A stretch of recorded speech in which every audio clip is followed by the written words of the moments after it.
abandon this Quran. And in other parts of what was recited, the effects of abandoning this book and abandoning the meanings that are taught in this book are made clear. Among them, Allah subhanahu wa ta'ala, He mentions in a series of verses the traits of the people who are close to Him. These famous ayahs of the Ibad al-Rahman, that the slaves of the All-Merciful, that they are those who tread, there's many, many, many traits that are mentioned in this series of ayahs, but the first of them began that they are those who tread lightly on the earth. And then it's mentioned that when somebody speaks, an ignorant person speaks to them, or someone starts to argue with them, they ignore it, they say peace, they leave that argumentation. And then other ayahs, they go on to describe further traits, but we'll start with these traits. And the traits that are being described here, the scholars they mention, are first the traits of humility, that to tread lightly on the earth is the person who understands their humility before Allah subhanahu wa ta'ala, and we are treading lightly with regards to our state with Him and with regards to our traits and our state with His creation. We aren't people who are heavily trying to call attention to ourselves, who are extremely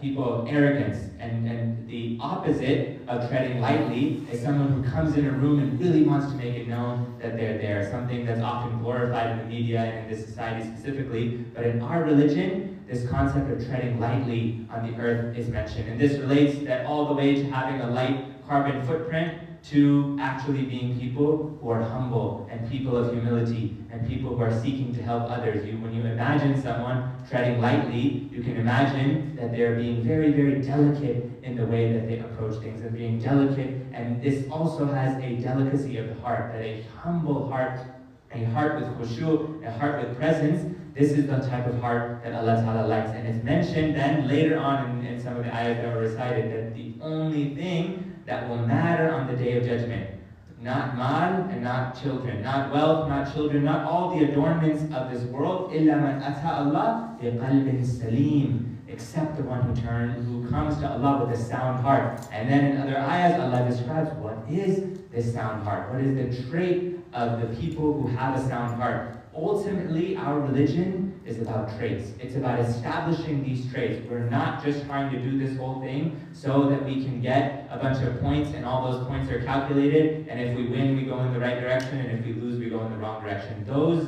deeds that we do, they're supposed to inculcate a deep-rooted traits of love in us for Allah, and that love in us should then transform us to do what Allah loves. And that's why Allah describes all of the people who Allah describes as people He loves in the Quran. When Allah says Allah yuhib, they're all different character traits that people have. Allah yuhib as-sabirin, Allah loves the people of patience. That's a certain trait, or patient endurance. Allah loves the people who place their trust in Him, and so on and so forth. Allah loves the muqsitin, the people who stand up for justice. These are traits, and so it's the traits that will allow the heart to become a qalb salim, and that's the only thing that Allah mentions is going to matter on the Day of Judgment, is the qalb salim. So the deeds that we do, we're about halfway through the month of Ramadan. We should measure up that the deeds that we are doing, are they actually making a difference in our character traits? Are we actually changing? Because as these ayahs, they describe the Ibad al-Rahman, the people who Allah links directly to His name of Rahman. And this is a very special name of Allah. It's a name that we recite often. It's a name that we know it means the most merciful, that in mercy we can't even begin to comprehend. And Allah links, these are the slaves of the most merciful. And so mercy is then first needed to have these character traits, to be tread lightly on the earth. And then what? When the jahil speaks, when the ignorant one speaks, they say peace. They ignore it. They don't like getting in arguments.